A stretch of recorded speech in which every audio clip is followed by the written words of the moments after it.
Good evening, everybody. My name is Miranda Parenteau, and I am here this evening to discuss the smoking cessation group that I want to propose at my place of employment. We have been discussing going smoke-free for quite some time now, and I thought it would be really great for me to try to put a project together to really make this happen, because I think it would be a really great thing for our residents that would really promote their overall well-being and their physical health, their mental health. I think would increase and would definitely benefit from this group being put in place. So on our agenda tonight, I'm going to discuss the need, and I'm also going to discuss the aspects of my project and what that includes.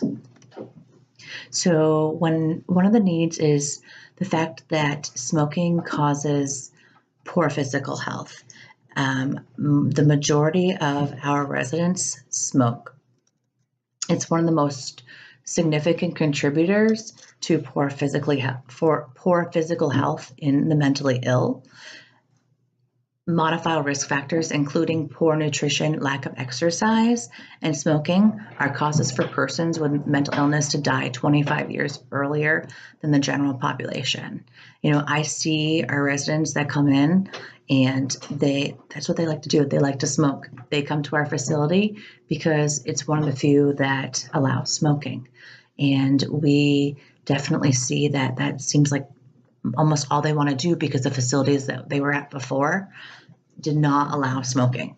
And so they've gone months and months, and now they are in a place where they can smoke. And it just seems to be that what I've noticed is there are residents that come to our facility that, you know, they haven't smoked in like 6 months.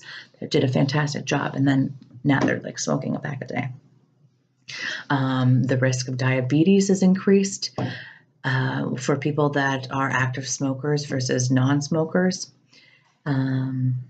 There's a lot of damage that occurs to the body when somebody smokes. The risks of cancer are definitely increased with smoking.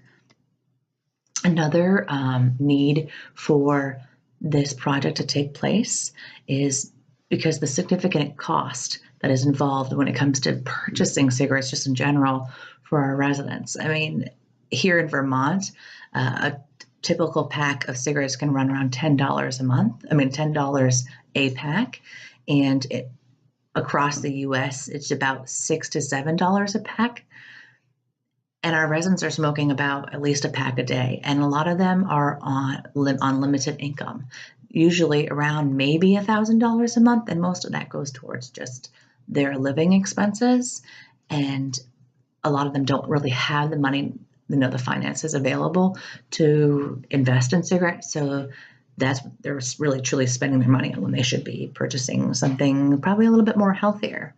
Close to $170 billion is spent on direct medical care for adults, and more than $165 million is spent in lost productivity each year, just with smoking alone. And then there's more than $300 billion that's spent on smoking-related illnesses. Another need is just the exposure to secondhand smoke.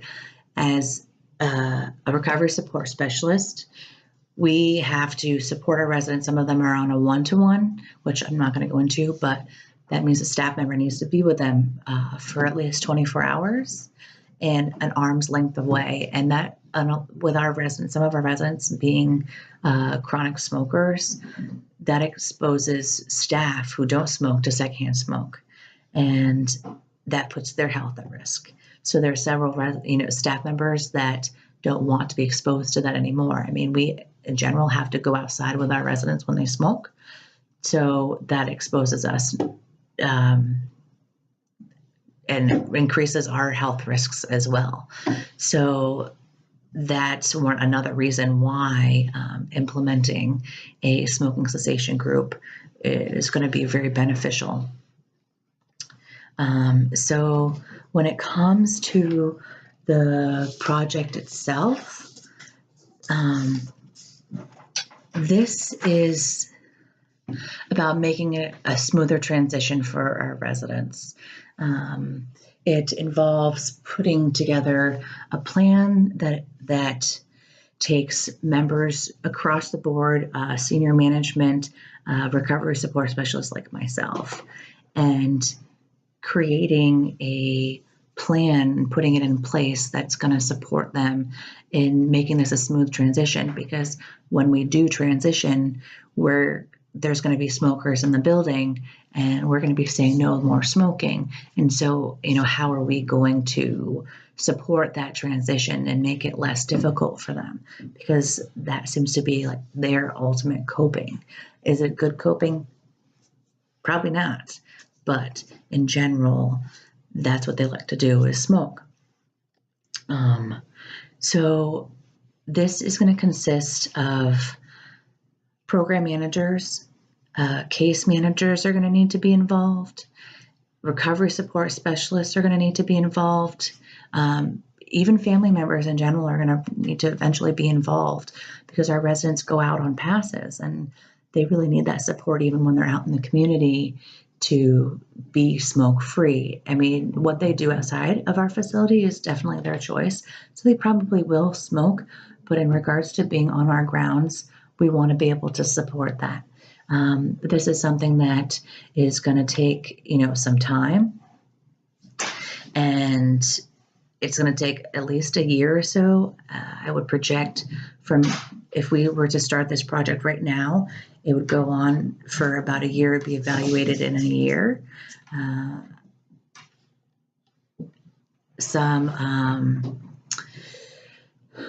This is going to take place just specifically at Second Spring North, not at any of the other facilities. So we can at least get an idea of whether this is going to work or not, if we're really going to be able to be beneficial to our residents, and make sure that they're getting what they need.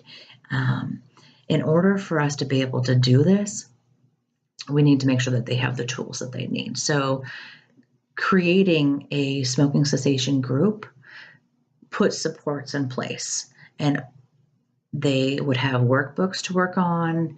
They would be, held accountable for trying to stay smoke-free, because it wouldn't be allowed on our facility grounds. So we would be needing to offer them alternatives to smoking, which some of those are, besides participating in this group, which is like the biggest picture of this all of this is, this whole group, but also offering them choices. As you can see here, it's Chantix, which is quitting smoking aid. And there's also, besides patches and lozenges, there's also gum and Nicotril inhalers. So those would be all offered to our residents, which would help them with that transition, or at least continuing, because some of them come to us that haven't smoked, and hopefully word didn't get out that we were still a smoking facility, but at least they can come to us and we can continue on with that support, and maybe even offer more support to them. If you take a look on this next slide, it gives you a more detailed look at the dates for this to actually take place, how we're going to make it happen. So from about, as you can see on here, it says starting December 5th is when we would be able to create a tobacco-free committee, which would consist of the executive director, the program manager, the associate program manager, the nurse manager, shift coordinator, medical director. So everybody would be on top of this. So everybody is aware of what's happening. It doesn't necessarily mean that they're all going to be involved for the whole entire thing, but in general, they'll have their hands in the pot and at least know what's going on, so that they can support the people that are down on the ground like myself, that are running these groups, that are putting together the booklets, and who are just in general outside of the groups being part of this support plan. Because even though this group, I really want this group to be implemented, it's more than just the group itself. I mean, there's a lot of education that needs to be involved for the staff. There's a lot of pieces that need to come to play here, and it's obviously not going to happen overnight, but you can also see that slowly over time, I mean, from about December until August, it's going to take, all of these players being involved to really get this up and running, and making sure that everybody that needs to be aware of this happening is happening. A lot of our residents come to our facility having case managers and that support them outside in the community, and they need to be aware. Neighbors around where we work need to be aware that our residents are probably going to be a little bit more edgy. They aren't allowed to step foot off the property, but that doesn't mean that they're not going to. So just keeping everybody aware. In general, the town where my facility is wasn't very happy about putting a mental health facility there. However, it's important that we notify everybody of some significant changes that take place at our facility. One really great thing about this project is that the budget is very low. It pretty much consists of purchasing paper. I would assume, less than $500 a year is what it would cost to purchase paper. We already have staff that can be utilized and trained. There are so many resources out there that can help with putting this project together. I have a ton of information that I've gathered, examples and stuff that we can use to get this ball rolling, to make this a successful transition. Utilizing what we've got is the best way to save some money. And it also allows our staff to form a different type of relationship with them and really support them through this huge change.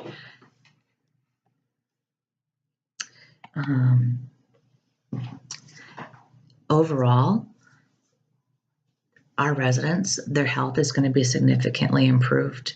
Their cost of the money that they're going to save would be amazing. I mean, if you're talking residents that even smoke maybe 2 packs of cigarettes a day, that's $20 a day. They could be putting that money towards several other things that they possibly would enjoy. And then also the staff at our facility wouldn't be exposed to that secondhand smoke, putting our health at risk. I mean, some of us do smoke and probably it doesn't bother them that much, but in general, overall, smoking, doing this smoking cessation group is going to make a significant difference in the health of our residents. I mean, we always talk about wanting to make a change, make a difference in their lives. And this is a big, big part of it. I mean, it is my belief that this is a big part of it.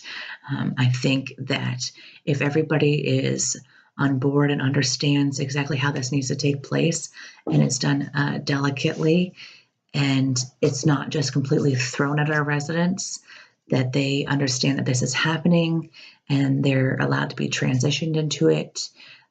And then residents that come to us brand new, they aren't going to have to worry about that part of it. It's just continuing to support them. I really think that this is very successful. I have faith in all of our hard work and the fact that we want what's best for our residents. Any questions?